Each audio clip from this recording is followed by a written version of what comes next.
The desert heat lingered, even as the sun disappeared behind the jagged mountains west of Phoenix, leaving the sky painted in deep purples and burnt oranges. Emma Grace Sullivan wiped the sweat from her forehead with the back of her hand, her worn sneakers scraping against the cracked pavement of West Van Buren Street. The 16-year-old girl clutched her small backpack tighter against her chest, her heart pounding so hard she could feel it in her throat. Behind her, 3 blocks away, was the dilapidated apartment where her mother, Linda Sullivan, was probably passed out on the couch again, surrounded by empty bottles and cigarette butts. Rider clubs, Emma had finally done it. She had left. The streetlights flickered to life one by one as she walked past closed storefronts with faded signs and barred windows. This part of Phoenix looked nothing like the glossy photos in travel magazines. No resort pools or golf courses here, just tired buildings and people trying to survive another day in the relentless Arizona heat. Emma's strawberry blonde hair hung in messy waves around her thin face, and her green eyes darted nervously from shadow to shadow. She wore a faded grey t-shirt and jean shorts that had seen better days, and everything she owned in the world was stuffed into the backpack pressing against her spine. "Where are you going, sweetheart?" a voice called out from across the street. Emma's stomach dropped. She kept walking, faster now, her sneakers slapping against the concrete. She didn't look back, but she could hear footsteps behind her, multiple sets, matching her pace. The streetlights seemed dimmer suddenly, the spaces between them stretching longer and darker. "Hey, I'm talking to you!" The voice was closer now, angry. Emma broke into a run. Her breath came in short, panicked gasps as she turned down a side street, hoping to lose them. But the footsteps only got louder, closer. She could hear them laughing now, 3 or 4 men, their voices echoing off the walls of the narrow alley she'd foolishly chosen. The alley ended at an abandoned gas station, its windows boarded up, the pumps long since removed. She was trapped. "Nowhere to go now, pretty girl," one of them said. He was tall, maybe in his 30s, with greasy dark hair and a stained white tank top. His companions spread out behind him, blocking any escape route. Emma backed against the chain-link fence behind the gas station, her hands trembling as she tried to think of something, anything. "Please, just leave me alone," she whispered, hating how weak her voice sounded. "We just want to talk," another man said, grinning. He had a spiderweb tattoo covering his neck. "Maybe you need a ride somewhere? We can help you out." The sound came from nowhere and everywhere at once, the deep, throaty rumble of motorcycle engines. Emma's head snapped toward the street as bright headlights cut through the darkness, illuminating the alley entrance. The motorcycles rolled in slowly, deliberately, their engines idling with a powerful growl that seemed to shake the very ground. Emma counted 6 bikes, maybe 7, their riders silhouetted against the lights. The lead motorcycle stopped first. The rider was a large man, broad-shouldered and solid, wearing a black leather vest over a grey t-shirt. He cut his engine and swung off the bike with practiced ease, his boots hitting the pavement with authority. The other riders followed suit, forming a semicircle behind him. In the glow of the headlights, Emma could see the patches on their vests, a shield with wings and the words Desert Guardians MC, Phoenix Chapter. "Evening, gentlemen," the lead rider said, his voice calm but carrying an unmistakable edge. He was probably in his mid-40s, with close-cropped salt and pepper hair and a weathered face that had seen too much sun and too many hard years. His blue eyes were steady, unafraid. "Seems like you're bothering this young lady." The tall man with greasy hair took a step back, his swagger evaporating. "We weren't doing nothing, man. Just talking." "That right?" Another rider stepped forward, a woman this time, shorter but with the same confident bearing. She had dark brown hair pulled back in a ponytail and wore scrubs under her leather vest, suggesting she come straight from work. Her brown eyes swept over Emma with professional concern before fixing on the men. Because it looks to me like you were harassing a minor. Mind your business, Spiderweb Tattoo muttered, but his voice lacked conviction. The lead rider crossed his arms over his chest. This is our business. Phoenix is our city, and we don't tolerate predators here. I suggest you gentlemen walk away right now before we have to make a phone call to some friends at Phoenix PD. For a moment, nobody moved. Emma held her breath, pressed against the fence, her fingernails digging into her palms. The tension hung thick in the desert air, broken only by the soft tick-tick-tick of cooling motorcycle engines. Then, as if an invisible thread snapped, the tall man jerked his head toward the street. "Whatever, man. She ain't worth it." He and his companions shuffled past the motorcycles, disappearing into the night with muttered curses and backward glances. The riders waited until the footsteps faded completely. Then the lead rider turned to Emma, his expression softening. "You okay, kid?" Emma's legs gave out. She slid down the fence until she was sitting on the dirty pavement, her whole body shaking. The adrenaline that had kept her running was gone, replaced by overwhelming exhaustion and relief and fear, all tangled together. She wrapped her arms around her knees and tried to stop the tears that were suddenly streaming down her face. The woman in scrubs approached slowly, crouching down a few feet away to not crowd Emma. "Hey, it's okay. You're safe now. My name is Sarah Jane Mitchell, and that's Marcus Dean Carter. We're not going to hurt you. Can you tell us your name?" Emma looked up at her through blurry eyes. Sarah had a kind face, the kind Emma hadn't seen in a long time. She wore a small silver cross necklace, and her hands were clean, with short, practical nails. A hospital ID badge clipped to her scrubs read, "Sarah Mitchell, RN, Phoenix General." "Emma," she managed to say. "Emma Sullivan." Marcus came closer, moving carefully like someone approaching a frightened animal. He pulled a bottle of water from a saddlebag on his motorcycle and offered it to her. "Emma, what are you doing out here alone? Where are your parents?" The water was cold and perfect. Emma drank half the bottle before answering. "I don't have... My dad left years ago. It's just my mom, but she..." Emma's voice cracked. "She drinks a lot, and tonight she was screaming at me about nothing, calling me names, and I couldn't stay there anymore. So I left."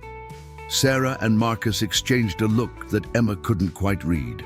Behind them, the other riders were talking quietly among themselves, keeping watch on the street.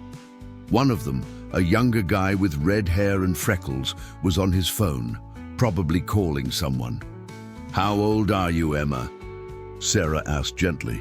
16, almost 17. Marcus ran a hand over his face, sighing. "Jesus, kid, you can't just wander the streets at night. Phoenix isn't safe, especially not this part of town. Those guys would have..." He didn't finish the sentence. He didn't need to. "I know," Emma whispered. "I just didn't know where else to go. I don't have any family here. No friends, really. I just wanted to get away." Sarah sat down fully on the pavement beside Emma, not caring about the dirt on her scrubs. "Listen to me, Emma. What happened to you tonight? Almost happened. It's not your fault. And leaving a bad situation at home took courage. But Marcus is right. You need help, real help, from people who know how to handle situations like this." "Are you going to call the cops?" Emma asked, fear creeping back into her voice. "They'll just send me back to her." Marcus shook his head. "Not necessarily. Arizona has resources for teens in crisis. There are youth shelters, social services, people who can evaluate your home situation and make sure you're safe. But you can't do this alone." The red-haired rider approached, tucking his phone into his pocket. "Marcus, I called Tessa over at Crisis Response Services. She's on duty tonight and said she can meet us at Phoenix General's Youth Crisis Center. They've got beds available." Marcus nodded. "Good work, Jake." He turned back to Emma. "Jake Reynolds just called a crisis counselor. Her name is Tessa, and she's good people. She can help you figure out your options. But first, We need to get you off this street. Sarah works at Phoenix General, and they have a safe place for kids in your situation. Will you let us take you there?" Emma looked between them, Marcus with his steady, serious eyes, Sarah with her gentle concern, and the other riders standing guard like silent sentinels. They were strangers. She had every reason not to trust them, but they had saved her when no one else would have. And somewhere deep in her exhausted, scared mind, Emma recognized something she hadn't felt in years: genuine care from another human being. "Okay," she said quietly. "I'll go." Sarah smiled, and it transformed her whole face. "Good girl. Come on, let's get you cleaned up and somewhere safe." She stood and offered Emma her hand. Emma took it, letting Sarah pull her to her feet. Her legs were wobbly, but she stayed upright. Marcus gestured to another rider, a stocky Hispanic man with kind eyes and a graying beard. "Roberto, you got room in your truck?" Roberto Hernandez nodded. "See, I parked it around the corner. Came straight from the warehouse." He smiled at Emma. "Don't worry, Majita. We'll get you somewhere safe." The riders began mounting their motorcycles again, their engines roaring to life one by one. The sound that had terrified Emma's attackers now felt almost comforting, like thunder promising rain in the desert. Sarah kept her hand on Emma's shoulder as they walked toward the street, where a white pickup truck was indeed parked at the corner. "Why are you helping me?" Emma asked, suddenly stopping. "You don't even know me." Marcus, who was straddling his motorcycle, looked back at her. In the streetlight, Emma could see the lines around his eyes, the old scar on his jaw, the tattoos on his forearms that looked military. "I know what it's like to feel like you got nowhere to go," he said simply. "And I know what it's like when someone reaches out a hand when you need it most. Desert Guardians. We do charity rides, community stuff, help people when we can. It's what we do." Sarah squeezed Emma's shoulder. "Plus, I've seen too many kids come through the ER who didn't get help in time. If we can change that for even one person, it's worth it." Roberto opened the passenger door of his truck, and Sarah helped Emma climb in before sliding in beside her. Roberto got in the driver's seat, starting the engine. The motorcycles formed up around them, 3 in front and 3 behind, an escort through the Phoenix night. As they drove through the city, Emma watched the lights blur past her window. The adrenaline was completely gone now, replaced by a bone-deep weariness. She leaned against Sarah, who wrapped an arm around her shoulders without saying anything. Outside, the motorcycles rumbled on, their riders vigilant, protective. Emma didn't know what would happen next. She didn't know if the crisis center could really help her, or if she'd end up back in that apartment with her mother's rage and those empty bottles. But for the first time in years, she wasn't completely alone. And that, somehow, was enough to let her close her eyes as they headed north toward Phoenix General Hospital, escorted by 7 strangers on motorcycles who had appeared when she needed them most. The Desert Guardians had saved her tonight. Emma just didn't know yet how much that single act of kindness was about to change everything. Phoenix General Hospital's Youth Crisis Center occupied a single-story building connected to the main hospital by a covered walkway. Unlike the stark, sterile atmosphere of the main ER, the crisis center tried to be welcoming: soft blue walls, comfortable chairs in the waiting area, and posters about mental health and teen resources. But no amount of cheerful decoration could completely hide what it was: a place for kids in trouble. Emma sat in a private room that looked more like a counselor's office than a hospital space. A desk held a computer, a box of tissues, and a small, succulent plant that someone was actually keeping alive. Sarah sat beside her on a cushioned bench, still in her scrubs, while Marcus leaned against the wall near the door. The other riders had left after making sure Emma was safely inside, but Marcus and Sarah had insisted on staying. The door opened, and a woman in her early 30s entered, carrying a tablet and wearing a warm smile. She had curly black hair, dark skin, and wore casual professional clothes, slacks and a cardigan over a blouse. "Hi, Emma. I'm Tessa Williams, crisis counselor with Arizona Crisis Response Services. Jake called me about your situation, and I'm here to help figure out what comes next. Is it okay if we talk?" Emma nodded, her throat tight. She'd been through this before. Different offices, different concerned adults asking questions. It never changed anything. Her mother always managed to convince them everything was fine, that Emma was exaggerating, that she was just a difficult teenager. Then Emma would go home, and things would get worse for a while. Tessa pulled a chair up and sat across from Emma, her posture open and non-threatening. "First, I want you to know that everything we talk about is confidential, with a few exceptions. If you're in immediate danger, if someone is hurting you, or if you're planning to hurt yourself or someone else. Those are the rules I have to follow. But otherwise, what you tell me stays between us, okay?" "Okay," Emma said quietly. "Good. Now Sarah and Marcus filled me in on how they found you tonight. That must have been terrifying. How are you feeling right now?" Emma thought about it. "Tired, scared. I don't know, everything feels kind of unreal."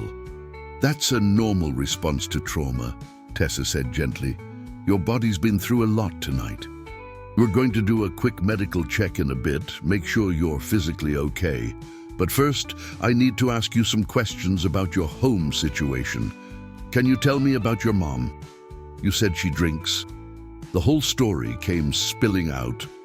How her father, David Sullivan, had left when Emma was 9, just disappeared one day with half their savings and never came back. How her mother, Linda, had always liked wine with dinner, but after the divorce, it became wine with breakfast, lunch, and dinner. How Linda couldn't keep a job. How they moved from apartment to apartment as bills went unpaid. How Emma had learned to take care of herself because her mother certainly wasn't going to. "She's not always mean," Emma said, surprising herself by defending Linda. "Sometimes she's okay. But when she drinks, which is most of the time now, she gets angry. She yells, throws things. She's never hit me or anything, but the words..." Emma's voice broke. "The things she says, that I'm worthless, that I ruined her life, that I'm the reason my dad left."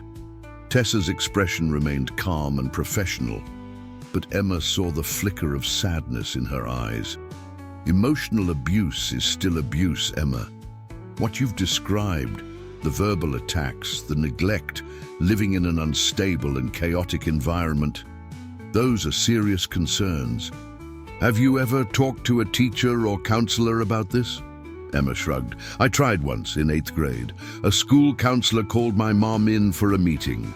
My mom cried and said she was doing her best as a single parent, that I was going through a phase, that everything was fine. The counselor believed her. I didn't bother trying again after that." Marcus shifted against the wall, his jaw tight. Emma glanced at him and saw something in his expression. Understanding, maybe.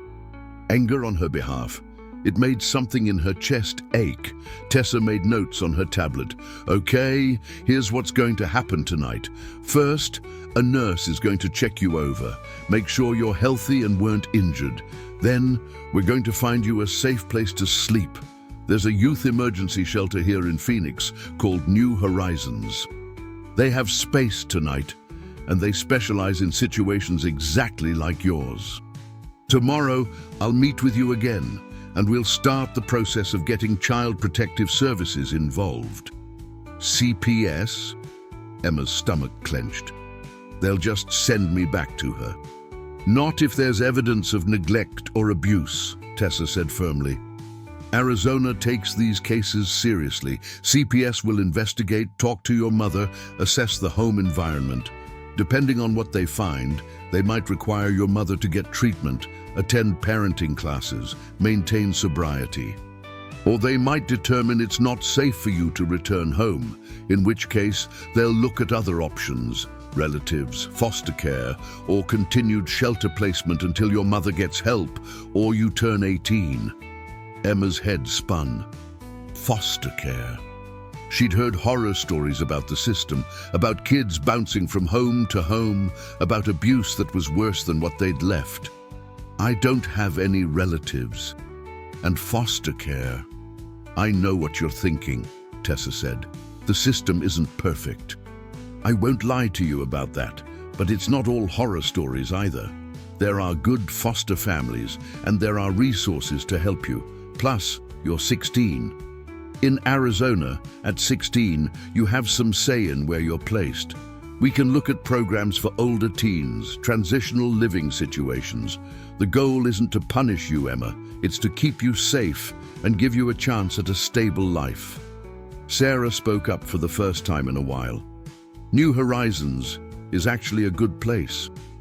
Phoenix General partners with them, and I've had patients who went through their program.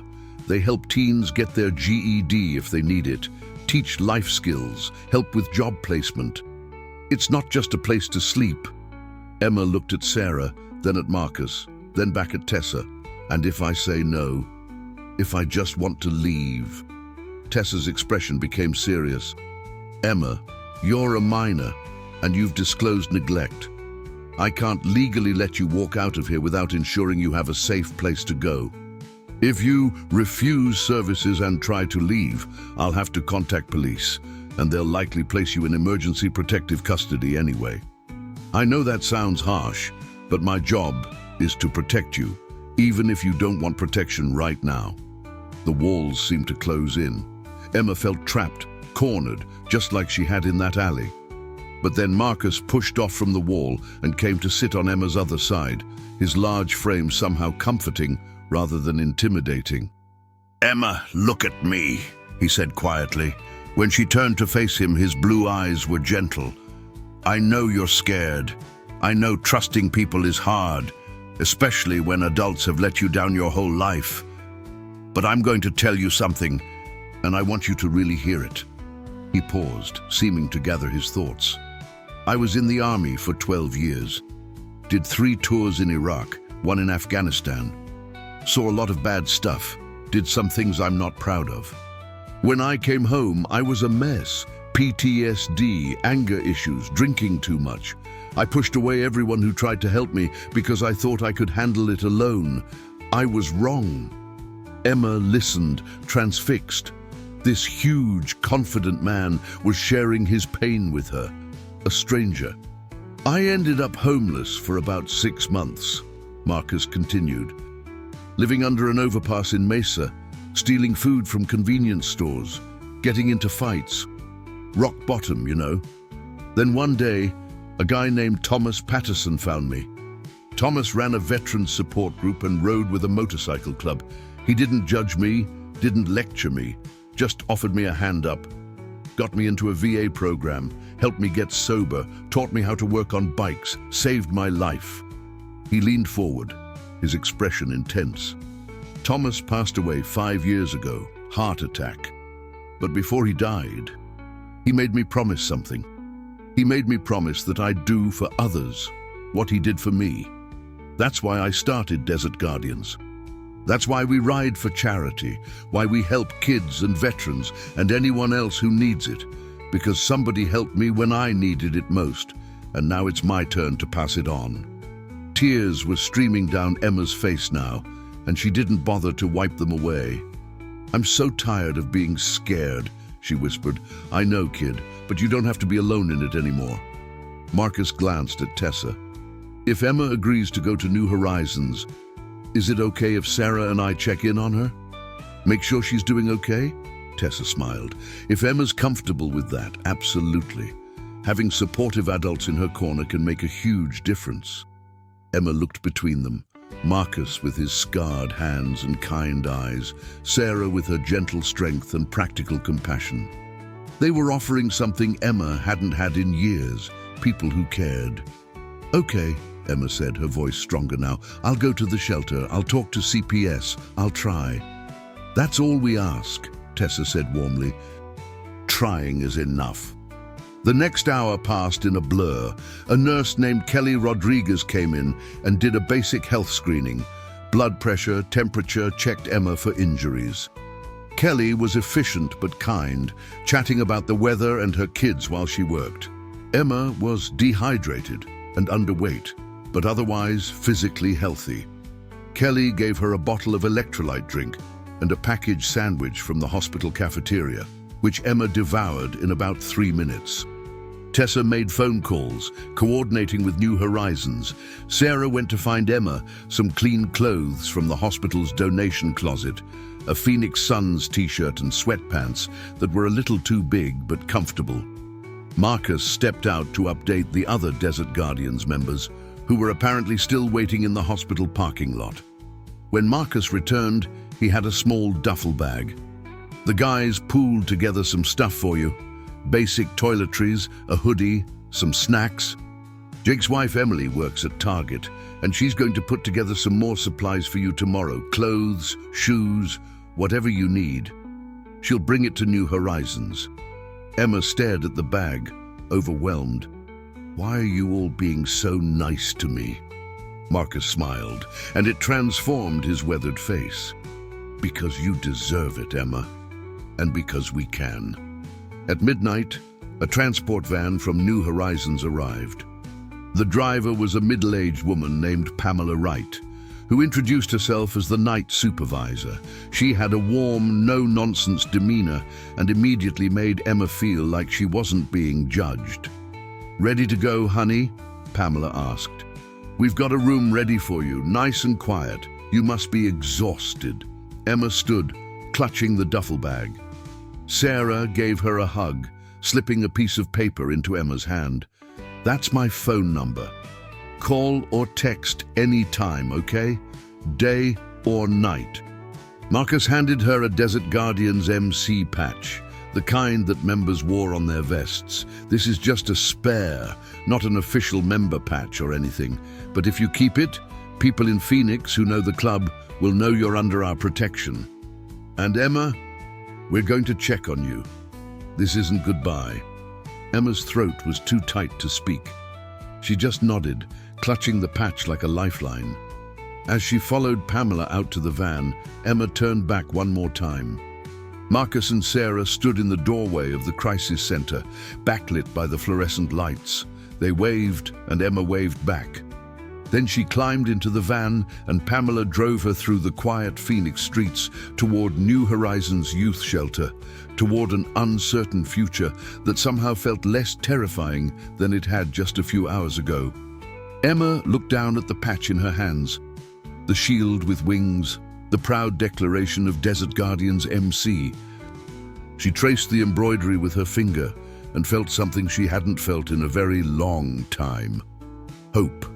New Horizons Youth Shelter occupied a converted office building in a residential area of Phoenix, deliberately designed to look like any other building on the block, rather than advertising itself as a shelter. The van pulled up to a gate. Pamela entered a code, and they drove into a small parking lot behind the building. Security measures, Emma realized, to keep residents safe. "Here we are," Pamela said, shutting off the engine. "Let me give you the quick tour before we get you settled." Inside, the shelter was surprisingly homey. The main floor had a common area with couches and a television, a kitchen where a handful of teenagers were making late-night snacks, and a small library area with donated books and computers. Upstairs were the bedrooms, small but private, each with a bed, dresser, and desk. Pamela showed Emma to room 7. Bathrooms at the end of the hall, shared by 4 rooms. Shower supplies are provided, but you can use your own stuff too.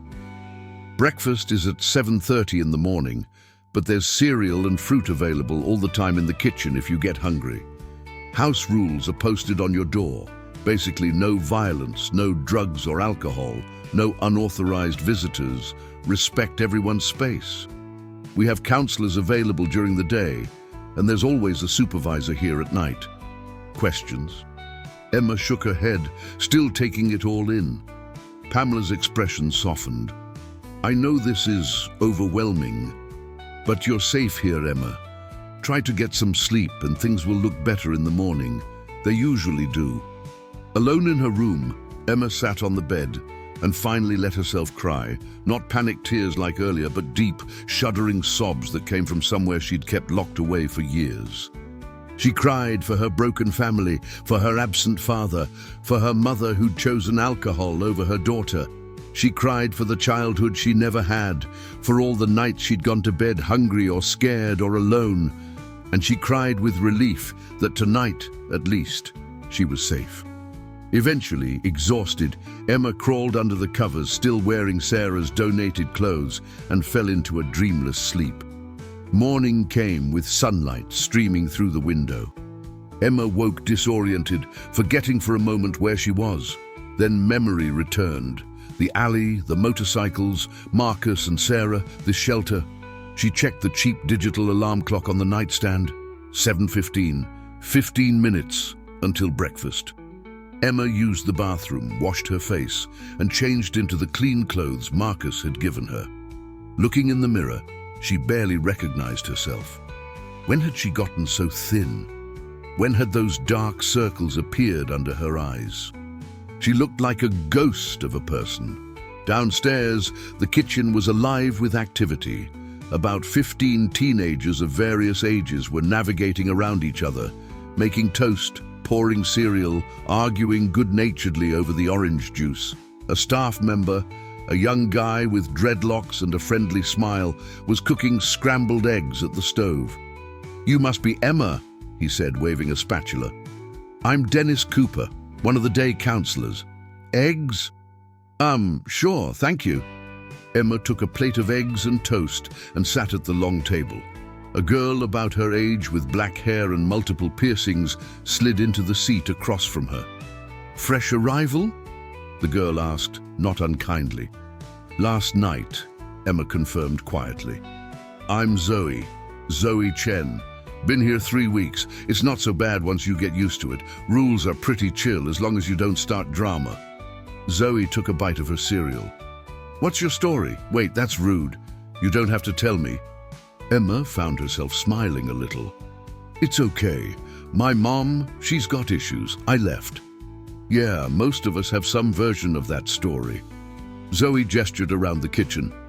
"That's Tyler Rodriguez over there. He's 17 and hilarious. The twins are Austin and Allison Parker. They're 15. Quiet kid in the corner is Nathan Brooks. He's been here the longest, like 2 months. Staff is good people. Dennis is cool. And the director, Mrs. Patricia Hayes, is tough but fair." The morning routine at New Horizons was structured but not oppressive. After breakfast, Emma had a meeting with Mrs. Hayes, a black woman in her 50s, with grey streaked hair, pulled into a neat bun, and an air of someone who'd seen everything and couldn't be shocked. "Welcome to New Horizons, Emma. I've reviewed your intake information from last night, and I've spoken with Tessa Williams from Crisis Response. She'll be here this afternoon to continue her assessment, and Child Protective Services has been notified. A caseworker named Monica Fernandez will be contacting you within the next few days." Mrs. Hayes folded her hands on her desk. "While you're here, we have expectations. You'll attend our daily group sessions, meet with a counselor twice a week, and contribute to house chores. If you're not enrolled in school, we'll work on getting you into our education program. If you are enrolled, we'll coordinate with your school. We also offer vocational training and help with job placement for older teens. Our goal is to give you skills and support to eventually live independently. Understood?" "Yes, ma'am," Emma said. "Good. Now, I understand you had some good Samaritans help you last night, members of a motorcycle club?" Mrs. Hayes raised an eyebrow. "Marcus Carter called this morning, asking about our visiting policy. Apparently, he and a woman named Sarah Mitchell want to check in on you." Emma's heart lifted. They had actually called. They hadn't forgotten about her. "They seem like decent people," Mrs. Hayes continued, "and Tessa vouched for them. If you want them to visit, that's fine, but it needs to be during designated visiting hours, weekday evenings from 5 to 8 and weekend afternoons. And they'll need to sign in at the front desk. Are you comfortable with them visiting?" "Yes," Emma said quickly. They helped me. I'd like to see them. That afternoon, Tessa returned for their follow-up session. They met in a private counseling room, and Tessa walked Emma through what would happen next with CPS. Monica Fernandez is one of the better caseworkers, Tessa assured her. She'll investigate your home situation, interview your mother, probably talk to your school counselors and any other adults in your life. The process can take a few weeks, sometimes longer. In the meantime, you'll stay here at New Horizons. Is there anything you want me to make sure Monica knows? Emma thought about it. My mom. She's not evil. She's sick. I don't want her to get in trouble. I just don't want to live like that anymore. Tessa's expression was compassionate. The goal of CPS isn't to punish parents, Emma. It's to protect children and, when possible, help families get healthier. If your mother is willing to get treatment for her addiction and demonstrate she can provide a safe environment, there's a possibility you could eventually reunify. But that's a long road, and it requires your mother to choose recovery. Right now, we focus on you. Over the next few days, Emma settled into the rhythm of shelter life. She attended group therapy sessions where teens talked about their experiences, abuse, neglect, homelessness, addiction, all the ways families could break. She learned that she wasn't alone in her suffering, that other people understood what it felt like to be let down by the people who were supposed to protect you. She also began to make friends. Zoe Chen had a sharp wit and zero patience for self-pity, which Emma found refreshing. Tyler Rodriguez could make anyone laugh, even on the worst days. Nathan Brooks, the quiet kid, turned out to be an amazing artist who drew portraits of the other residents during free time. On the fourth day, Emma had her first official visit from Marcus and Sarah. She waited nervously in the common area until Pamela came to get her. "You've got visitors," Pamela said with a knowing smile. Marcus and Sarah stood in the small visiting area, looking slightly out of place, but pleased to see her. Sarah carried a large shopping bag, and Marcus had a box of pizza. "Hope you like pepperoni," Marcus said by way of greeting. "Figured you could use some real food." Emma couldn't help but grin. Shelter food isn't that bad. "Yeah, but it's not pizza," Sarah said, setting down her bag. "And Emily sent these, new clothes, some shoes, toiletries, and a few other things. She wasn't sure what you'd like, so she got a variety." They sat in the small visiting room, sharing pizza while Emma told them about her first few days. She showed them the schedule Mrs. Hayes had given her: group therapy, individual counseling, life skills classes, and educational assessment.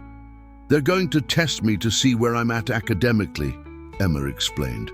"I've missed a lot of school the past 2 years because of everything. I'm supposed to be a junior, but I might be behind." "You'll catch up," Sarah said confidently. "You're smart, Emma. I could tell that first night." Marcus wiped pizza grease from his hands. "Listen, I talked to some of the guys in the club. We take turns doing charity events and community service, right? Well, we were thinking, if you want and if Mrs. Hayes approves, maybe you could come to some of our events. We've got a toy drive coming up next month for Christmas, and we do a food bank volunteer day. It's not much, but it gets you out of here sometimes, lets you see there's a whole community of people doing good stuff." Emma felt tears prickling her eyes again.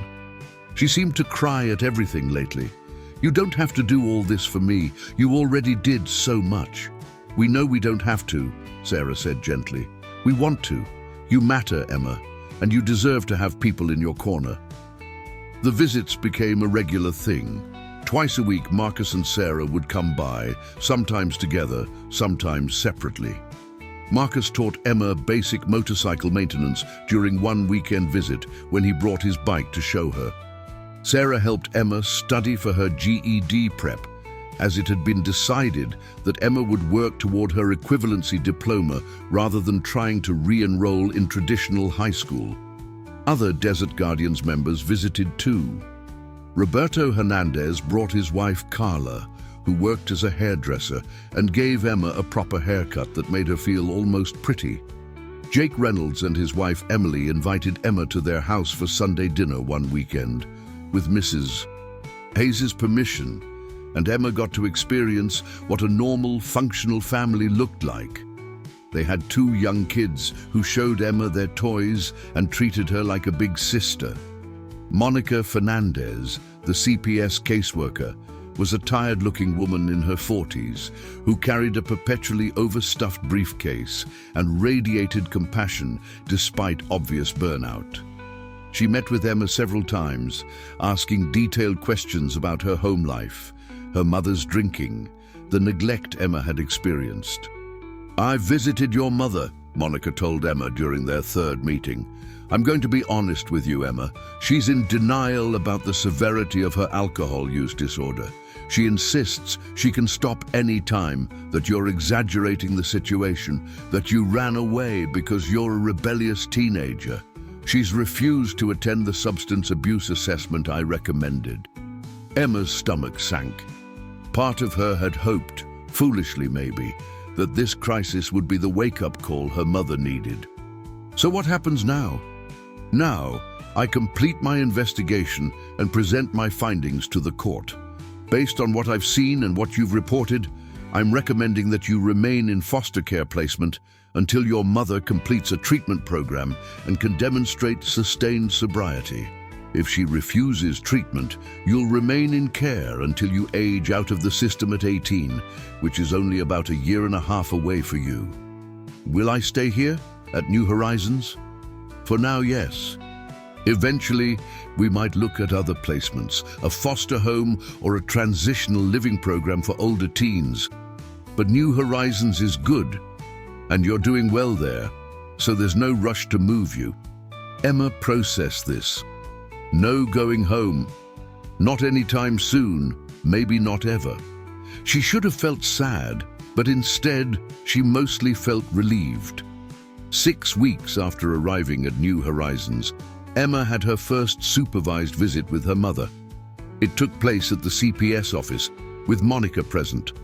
Linda Sullivan looked terrible, thinner than Emma remembered, with yellowed skin and shaking hands.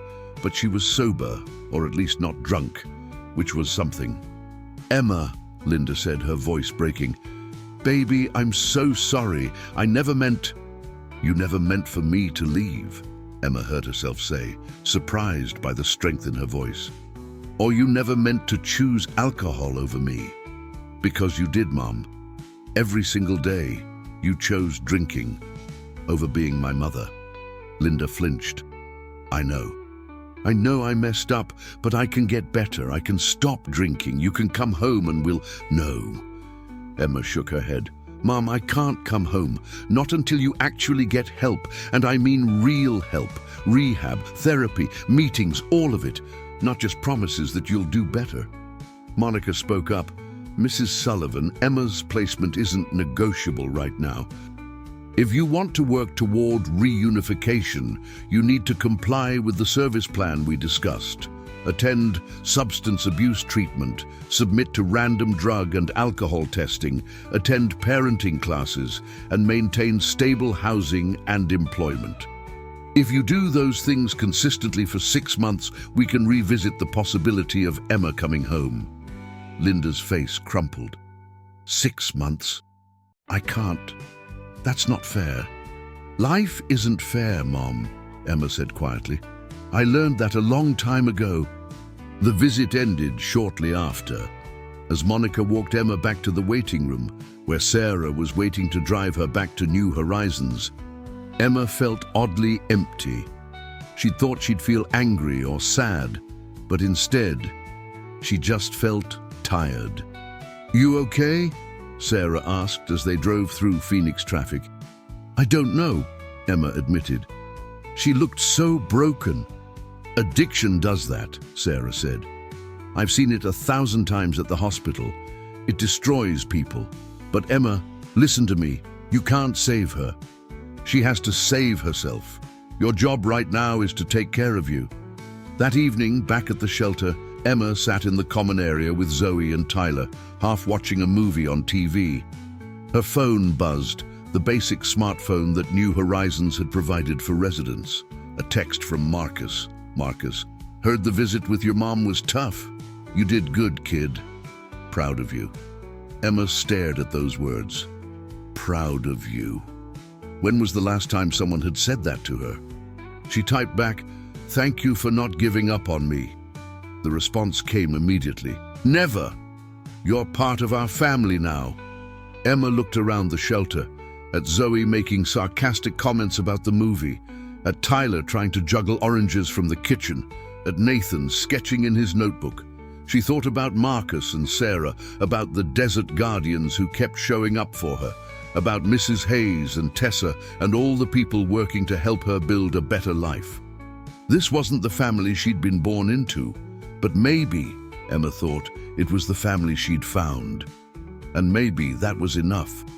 The Arizona desert transformed as autumn arrived, trading relentless heat for mild days and cool nights. Emma had been at New Horizons for 3 months now, and the shelter had become something between a home and a way station.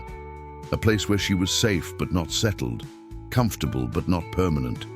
She'd thrown herself into the GED prep program with surprising intensity. Years of barely passing classes and skipping school had convinced Emma she wasn't smart. But her tutor, a retired teacher named Margaret Foster, insisted otherwise. You're not stupid, Emma, Margaret said during one of their sessions, reviewing Emma's practice test scores. You're undereducated, which is different. You've got gaps in your knowledge because no one bothered to teach you properly, but you learn fast when given the chance. Look at this. You're already testing at 11th grade level in reading and writing. Math needs work, but we'll get there. Emma had also started attending the Desert Guardians community events. Marcus had been serious about including her, and Mrs. Hayes had approved the outings as long as Emma maintained good behavior at the shelter. The first event was a food bank volunteer day, where Emma spent 6 hours sorting canned goods alongside motorcycle club members, their families and other volunteers. It was hard work, but satisfying. At the end of the day, Marcus handed her a Desert Guardians t-shirt. You earned it, he said simply. The toy drive for Christmas was bigger. Desert Guardians partnered with 3 other Phoenix motorcycle clubs to collect toys for children in low-income families. Emma helped organize donations, checking items off lists, wrapping presents, and loading them into trucks for distribution. She met dozens of bikers, tough-looking men and women in leather who rode Harleys and Indians and Triumphs, who had intimidating nicknames like Hammer and Viper, but who patiently wrapped Barbie dolls in sparkly paper and made sure every child on the list got exactly what they'd asked for. This is what we do, explained Rachel Thompson, a Desert Guardian member who worked as a dental hygienist when she wasn't riding. Society sees bikers and thinks criminals, gangs, trouble. But most clubs like ours are all about brotherhood and giving back. We take care of our community. Emma was learning that community came in unexpected forms. The motorcycle culture that had seemed alien and scary that first night had revealed itself to be filled with people who understood loyalty, second chances, and helping those who couldn't help themselves. Monica Fernandez continued her regular check-ins. Linda Sullivan had started attending AA meetings and had enrolled in an outpatient treatment program, which was progress. But she'd already missed several appointments, failed 1 alcohol test, and been evicted from her apartment for non-payment of rent. She was currently living with a friend whose own sobriety was questionable, according to Monica's investigation. Your mother is trying, Monica told Emma during their November meeting. But recovery is hard, and she's been addicted for years. It's 3 steps forward, 2 steps back. I'm not recommending reunification anytime soon. Emma had expected to feel relieved, but instead she felt a complicated mix of sadness and guilt. Is there anything I should do? Should I visit her again? Monica considered this. That's up to you, Emma. Supervised visits are available if you want them. But you're not responsible for your mother's recovery. Don't set yourself on fire to keep someone else warm. Emma decided to wait on more visits. She had enough to focus on with her own healing. Therapy with her assigned counselor, a middle-aged man named Dr. Richard Klein, was slowly peeling back layers of trauma Emma hadn't realized she'd been carrying. Dr. Klein specialized in adolescent psychology and had a calm, patient approach that made it easier for Emma to talk about painful things. "You've spent most of your childhood in survival mode," Dr. Klein explained during one session.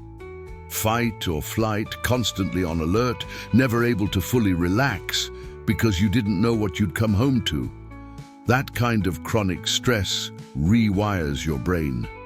You developed coping mechanisms, emotional numbing, hypervigilance, avoidance. Those mechanisms kept you alive, but now that you're in a safer environment, they're not helping you anymore. We need to help you learn new ways of processing emotions and relating to people." It was hard work.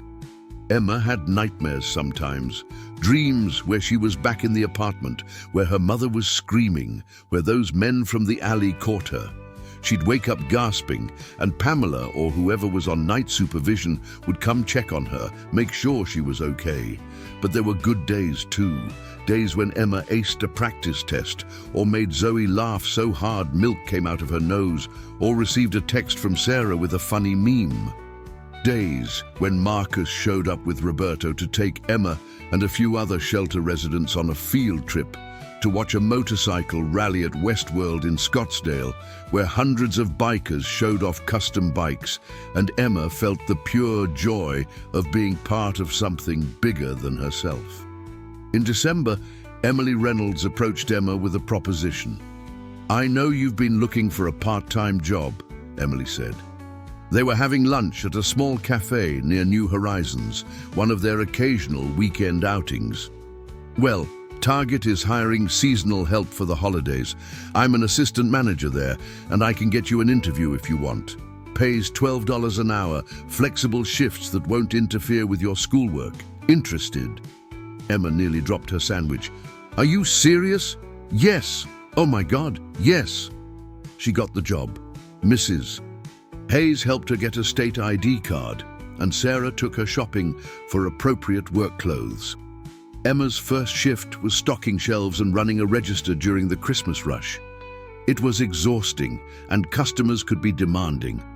But at the end of her first week, Emma received her first paycheck. The amount wasn't huge, but to Emma, it represented something profound. Proof that she could take care of herself, that she was capable and valuable. She opened a savings account at a credit union with help from New Horizons' financial literacy program. Her plan was to save as much as possible before aging out of the foster system. She'd need first and last month's rent for an apartment, deposits for utilities, money for food and transportation. At Target, Emma watched her co-workers, adults with apartments and cars and normal lives, and tried to imagine a future where she could be like them. Christmas at New Horizons was surprisingly festive. Staff and volunteers decorated the common areas, and several local churches and organizations donated presents for the residents. On Christmas morning, Emma woke to find gifts under the tree with her name on them. A new winter coat from the Desert Guardians, art supplies from Nathan, who'd noticed she'd been doodling in notebooks, and a gift card for books from Margaret Foster. Marcus and Sarah hosted a Christmas dinner at Marcus's house, inviting Emma and 3 other New Horizons residents. Marcus lived in a modest home in Glendale, and Emma was surprised to see how normal it was. No motorcycle parts strewn everywhere, just a regular living room with comfortable furniture and photos on the walls. Photos of Marcus in his army uniform, Marcus with his Desert Guardian brothers and sisters, Marcus with Thomas Patterson, the man who'd saved his life. "That's Thomas," Marcus said, noticing Emma looking at the photo. "He always said home is where you make it, not where you're born into it." I tried to remember that. Sarah made a traditional turkey dinner with all the fixings, and for a few hours, Emma let herself pretend this was her family, that this warmth and laughter and belonging was permanent. Reality would return tomorrow. But tonight, she let herself have this. In January, Emma took her GED test. She'd studied obsessively for weeks, and Margaret had assured her she was ready. But Emma was terrified of failing. The test was spread over several hours at a local testing center, and Emma's hands shook as she filled in answers. The scores came back a week later. She'd passed. Not just barely, she'd scored high enough to qualify for college admission if she chose to pursue it. "I told you," Margaret said, beaming. "You're smart, Emma. Don't let anyone ever tell you otherwise." That evening, Emma showed the scores to Marcus and Sarah during their regular visit. Sarah actually cried, and Marcus pulled Emma into a bear hug that lifted her off her feet. "I'm so damn proud of you, kid," Marcus said, his voice thick. "You've worked so hard for this." "I couldn't have done it without you guys," Emma said, and meant it. "Without all of you. You believed in me when I didn't believe in myself." But not everything was progress and achievement. In February, Emma got news that hit her harder than she'd expected. Her mother had been arrested for DUI and public intoxication. It was Linda's second DUI, which meant mandatory jail time and a suspended license. Monica called Emma to inform her, as required. "She'll be in county jail for 90 days, Monica explained. "After that, she's required to attend an intensive outpatient program as part of her probation." "Emma, I'm sorry, I know this is hard." Emma sat in Mrs. Hayes' office after the call, feeling numb. "I don't know why I'm upset," she said aloud. "I knew she wasn't really getting better. I knew she was still drinking. So why does this hurt?" Mrs. Hayes, who'd seen countless teenagers grapple with parental failures, spoke gently. "Because she's still your mother, because part of you hoped she'd get it together, because loving someone and knowing they're not good for you can exist at the same time. You're allowed to grieve, Emma. You're grieving the mother you needed and didn't get." Emma did grieve. For days, she moved through shelter routines mechanically, attending therapy, going to work, eating meals, but feeling disconnected from everything. Zoe tried to cheer her up, and Dr. Klein provided space to process her feelings. But Emma felt like she was underwater, watching life happen through a thick window. It was Marcus who finally broke through. He showed up unannounced on a Saturday morning, rapping on the shelter's front door until Pamela let him in with an exasperated but fond expression. "Go get Emma," Marcus told Pamela. "We're going for a ride." 20 minutes later, Emma was sitting behind Marcus on his motorcycle, arms wrapped around his waist, helmet secure, as they roared down Interstate 17, heading north out of Phoenix. Marcus didn't say where they were going, and Emma didn't ask. She just held on and let the wind and speed and rumble of the engine clear the fog from her mind. They ended up at Sunset Point Rest Area, a scenic overlook north of the city, where the desert landscape spread out in all directions. Marcus parked, and they sat on a bench overlooking the valley. "You've been in your head too much lately," Marcus said. "I recognize the signs. You start pulling back from people, getting quieter. Can't let yourself do that, Emma. That's how the darkness wins." "My mom got arrested," Emma said flatly. 90 days in jail. She'll get out, go to some court-ordered program, and then do it all over again because that's what addicts do. And I'm supposed to what? Move on? Pretend it doesn't matter? No, Marcus said. You're supposed to feel it, acknowledge it hurts, and then choose to keep living your life anyway. Emma, your mum's addiction is not your fault, not your responsibility, and not your identity. You are not her. You are not doomed to repeat her mistakes, but you have to choose differently. Emma's eyes burned with unshed tears. What if I can't? What if I'm too messed up? What if I... Stop. Marcus turned to face her fully. I'm going to tell you something else about my story, something I don't talk about much. He took a breath. When I was homeless, when I was at my worst, I tried to kill myself. Took a whole bottle of pills and laid down under that overpass. figuring I'd just not wake up. But someone found me, a paramedic who happened to be passing by. They saved my life. And you know what I thought when I woke up in the hospital? I was pissed. I was angry they'd saved me because I thought I was too broken to fix. Emma stared at him, shocked. This strong, capable man had been that desperate. Thomas found me in the psych ward, Marcus continued, and he said something I'll never forget. He said, "You're not broken, you're wounded, and wounds can heal if you let them." That changed everything for me.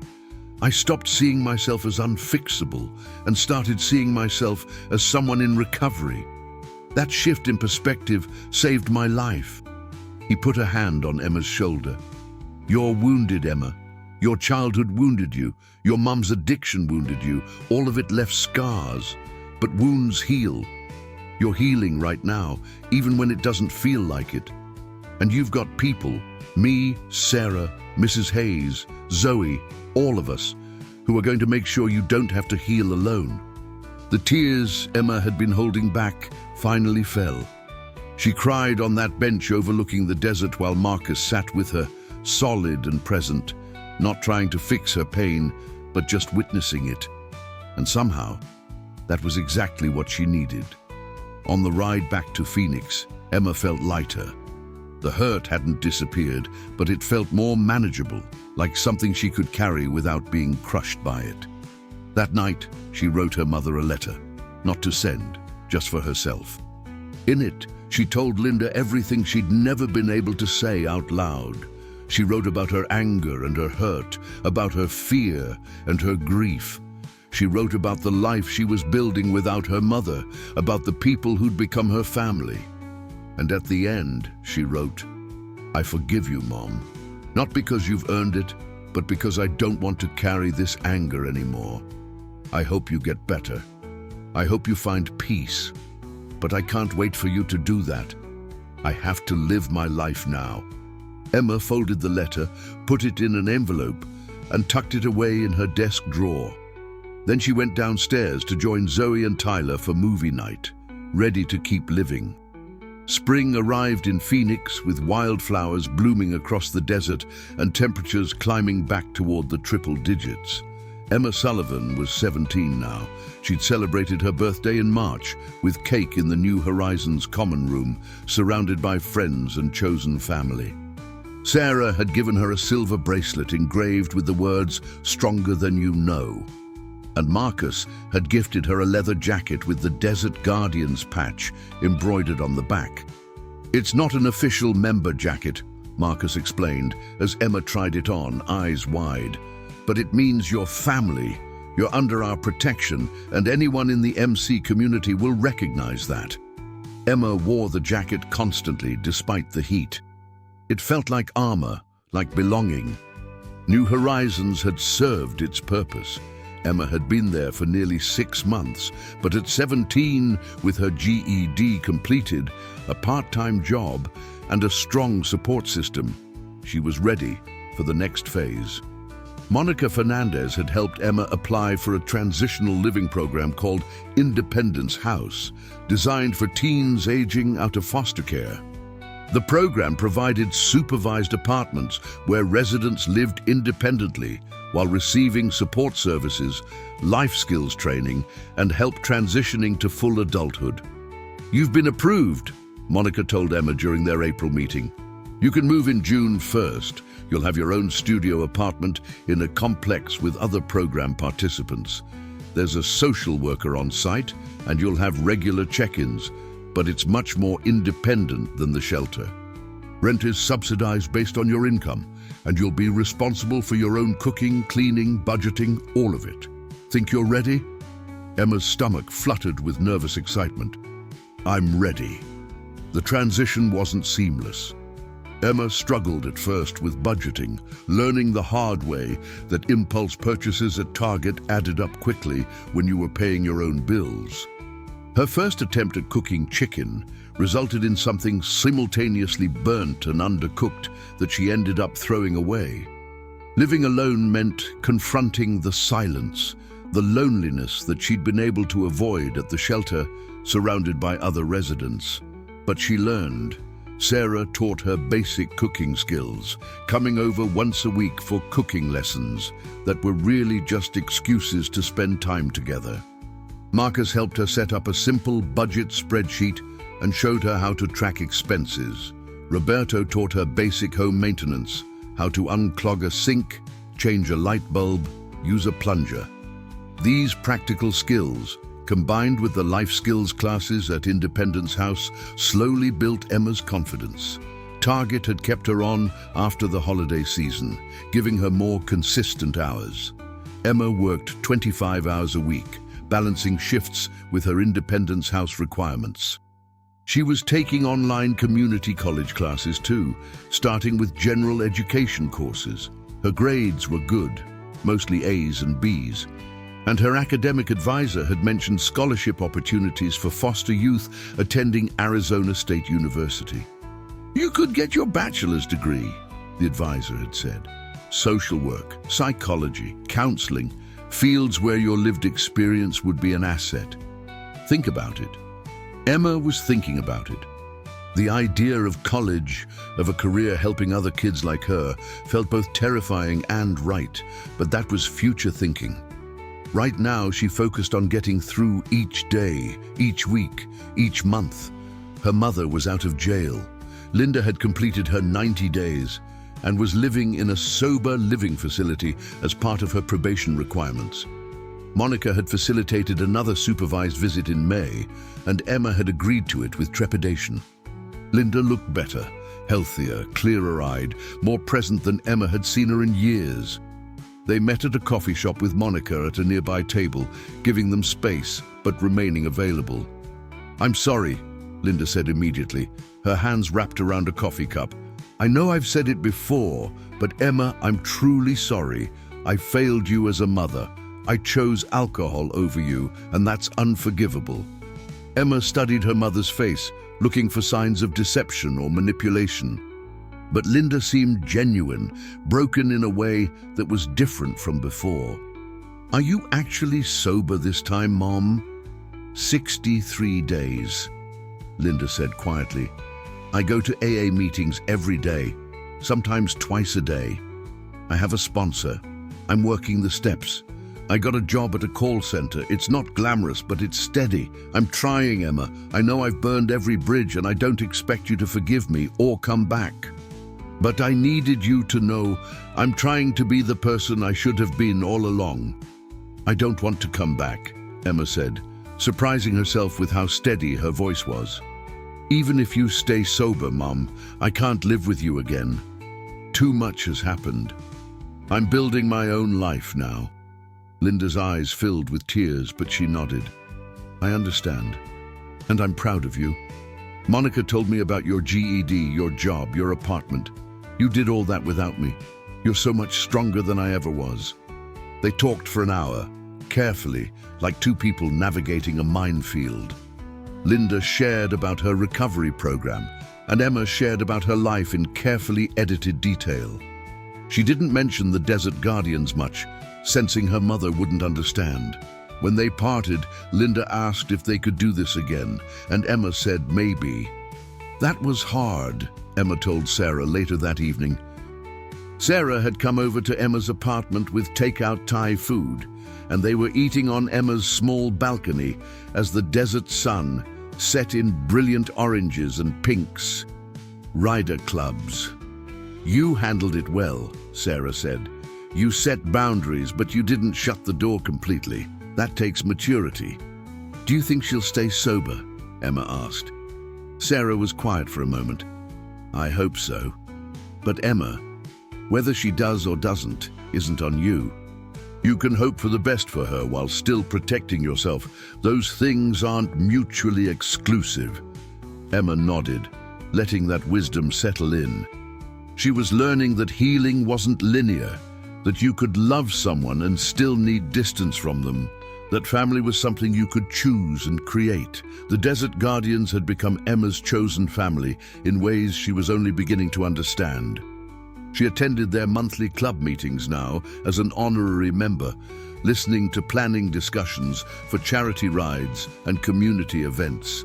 She helped organize a school supply drive in August, collecting backpacks and supplies for low-income students. She rode on the back of Marcus's bike in a Veterans Memorial ride, feeling the power of hundreds of motorcycles rolling through Phoenix in honor of fallen soldiers. Capicplast.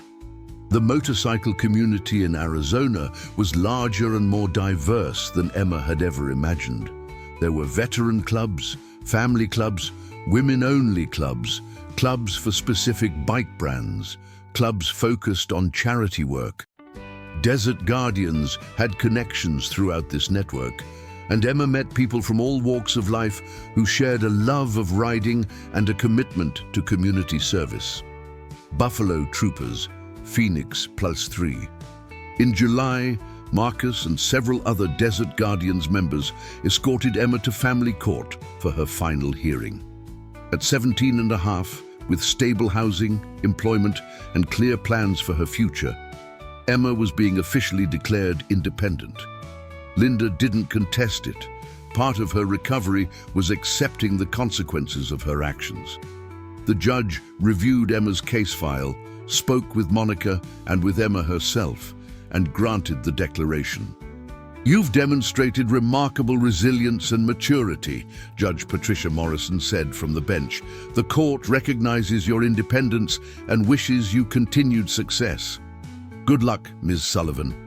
Walking out of the courthouse, Emma felt strangely emotional. She was legally independent now, no longer tied to her mother's custody, no longer a ward of the state. It should have felt liberating, and it did, but it also felt like an ending, the final severing of what family was supposed to mean. Marcus must have sensed her conflicted feelings. "Hey," he said as they stood in the courthouse parking lot. "You okay?" "Yeah," Emma said and meant it. "It's just official now, you know. I'm really on my own." "No, you're not." Marcus gestured to the group of bikers standing around their motorcycles. Roberto, Jake, Rachel, and 4 others who'd taken time off work to be there for her. "You're not alone, Emma. You've got us. You've got Sarah and Emily and everyone at Independence House. You've got Zoe and your friends. You've got a whole community who's got your back." Rachel came over and slung an arm around Emma's shoulders. "Marcus is right. You're a Desert Guardian now, kid. That's not just a patch, it's a promise. We take care of our own." Emma looked around at these people, tough tattooed bikers who'd opened their hearts to a scared teenage girl and refused to let her fall. "Thank you," she whispered, "for everything." "No thanks needed," Jake said, grinning. "But you can buy us lunch. You're employed now." Everyone laughed and the heavy moment broke. They ended up at a Mexican restaurant, a rowdy group of bikers and one 17-year-old girl, celebrating her independence with tacos and too much laughter.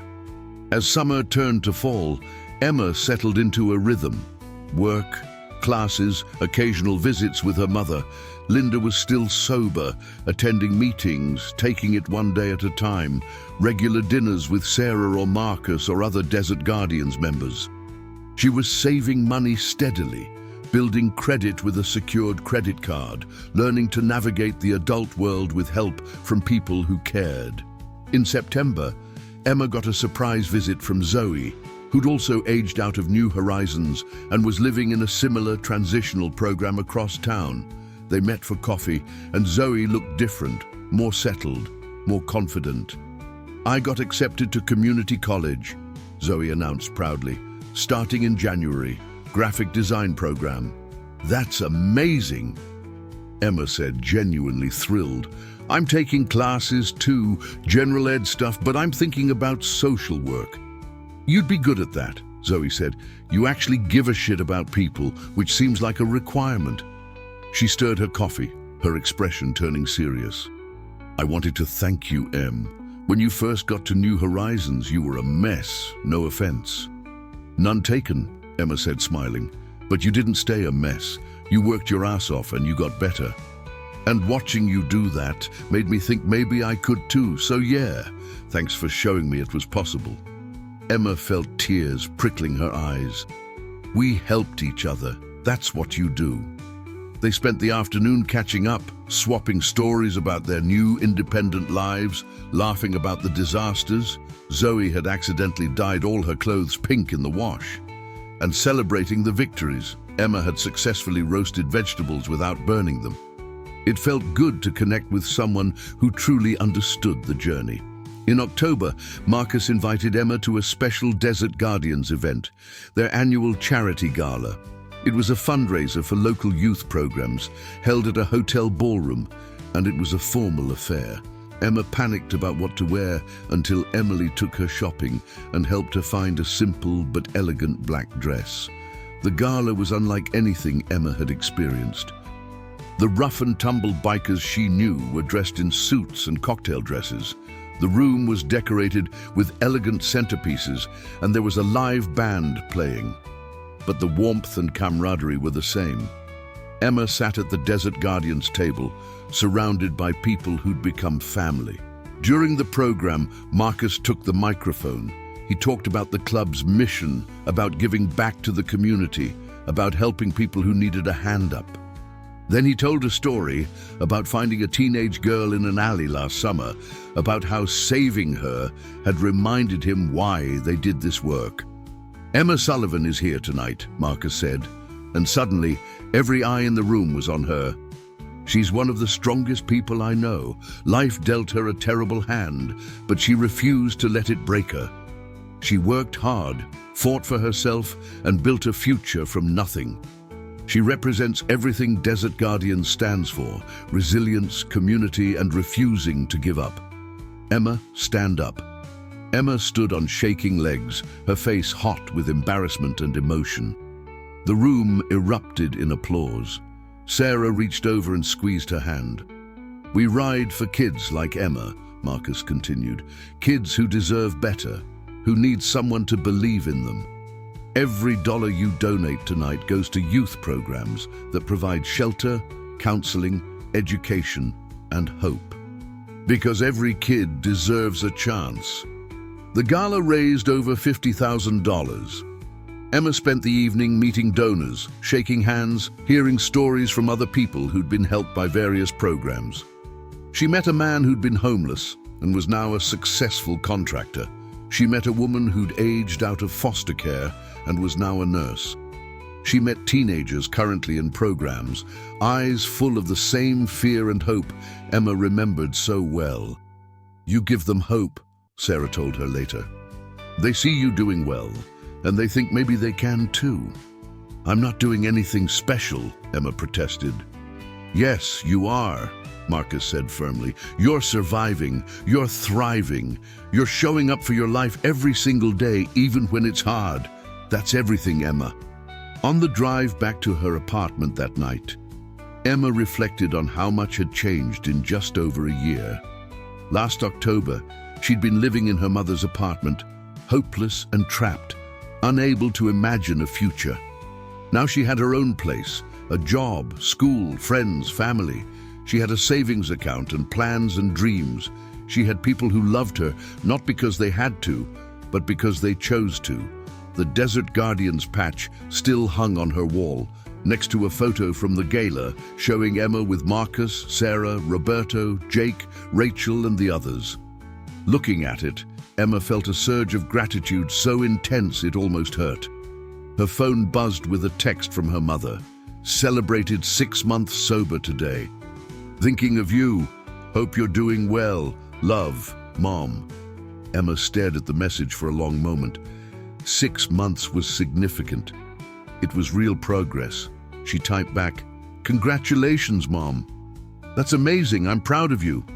It was true. She was proud of her mother for fighting her demons, even as Emma continued to maintain healthy boundaries. Both things could be true. Another text, this one from Marcus. "Great job tonight, kid. Thomas would have loved you. Sleep well." Emma smiled, typing back, "Thank you for everything. For saving me, for not giving up on me, for being the family I needed." The response was immediate. "You saved yourself, Emma. We just showed up." That's what family does. Emma got ready for bed, changing out of her fancy dress and into comfortable pajamas. She had work tomorrow, then a study session for her psychology class, then dinner with Sarah. A normal, busy life. The kind of life she'd never thought she'd have. As she drifted off to sleep, Emma thought about that night in the alley, about how close she'd come to a much darker fate. But then the motorcycles had appeared, rumbling out of the darkness like thunder, and everything changed. Those strangers on motorcycles had seen a girl in danger and decided she was worth saving. They'd protected her, supported her, believed in her, until she learned to believe in herself. The Desert Guardians had given Emma more than rescue. They'd given her hope, community, and a future. They'd shown her that family wasn't just about blood, it was about showing up, about choosing to care, about refusing to let someone face their battles alone. Emma Sullivan fell asleep in her own apartment, safe and warm, surrounded by reminders of the people who loved her. Tomorrow would bring its own challenges, and the road ahead would have rough patches. But Emma wasn't afraid anymore. She had learned that she was stronger than she knew, that help existed if you accepted it, and that sometimes the family you needed found you exactly when you needed them most. The girl who'd run terrified through Phoenix streets was gone. In her place was a young woman who'd survived, who'd fought for better, who'd built a life worth living. And every day, Emma woke up and chose to keep fighting, keep growing, keep becoming the person she was meant to be. The Desert Guardians had protected her that night in the alley, but the protection they offered didn't end when the danger passed. It continued in 1,000 small ways, every phone call and visit and word of encouragement, every reminder that Emma wasn't alone. Their protection had changed everything, and Emma would spend the rest of her life paying that gift forward, helping others the way she'd been helped, showing up for people who needed someone to believe in them. Because that's what family did, and Emma Sullivan had finally found hers.